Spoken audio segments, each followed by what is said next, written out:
Hello and welcome back. Steel Pinnings here once again, and today I have for you a very special lock that I featured in my first edition of December locks.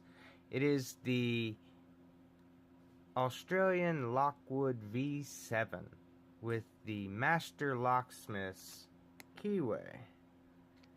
And let's see if we can get a close-up of it here. There we go. The keyway on this thing is quite nasty.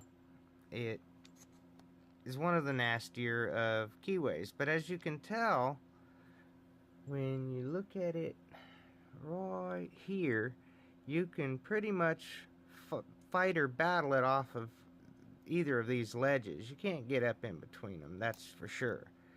But that's leaving very little room because they have to go up and then in their respective angle. But the problem with this particular one here is the bitting of the key. It is really some of the crappiest bitting I've seen. If you look really closely, you can see that a couple of them are a little higher.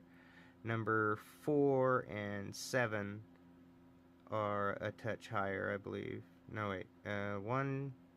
Yeah, there's probably a cut difference between each one of them, and then a couple of cuts on a couple of them. But nonetheless, it's still, a washboard serrated knife look, and that is very damning for security. See, you have a very special V7 lock, which is difficult in its own, and then you're going to have the Master Locksmith's keyway, which is gosh awful. And you really couldn't get a pick in there if you had a low cut to get to. Well, with them all being high cuts, you can kind of wiggle jiggle your pick in there and kind of work them around. You'd probably want a little shorter pick than that. I got this one because Trekmaster made it for me, and it is super thin profiled this way. And I want to show y'all a trick when it comes to some marks. Anyway, when it comes to bitting of this nature, even with a lock of this nature. So let me just go ahead and show you what I'm talking about. We'll take a small tensioner and fit it down there where, it's out of the way. And then we're going to take our pick upside down and fit it on all the way in there, okay?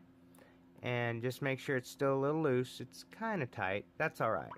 Now we're just going to put a tiny bit of tension on it. I'll show you how much tension here. Let me zoom out just a touch. Alright, and see how much tension I'm putting on it? Not a whole lot. And we go in, go up. Oh, sorry. Go in, tension, up, down, and it's open. See what I mean? All because of the bitting on that chicken shit. Let's try again. See how, was that a fluke? You know it wasn't. I'm showing y'all, right? Go all the way in, grab a hold, up, down, open. It's almost routine. Sometimes you can get it by just putting it in, see? It's silly. It's worse than silly. Let's try a little snake rake on it, which, a criminal would have, We just go in and it doesn't. You know why? Because with the keyway, it winds up oversetting it. That lift is more than that thin profile. The thin profile is what gets it. You put it in, and it almost sets them all perfect. It kind of does. But that is the technical flaw of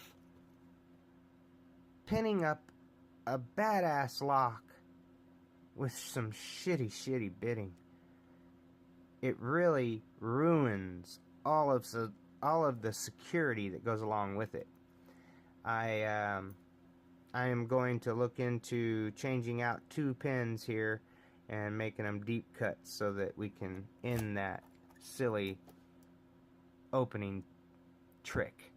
We're gonna call it a trick. It's really a silly bypass is what it winds up being. It's very disappointing, but I am going to make this a true V7 pick breaker. Alright, guys. I'm going to go ahead and sign off with that. Thanks for joining me on it and listening to me rant. Y'all please stay safe and always stay legit. If you like this video and like what I do here, hit that like button. And if you're new to the channel, hit that subscribe button. And as always, until we meet again, peace.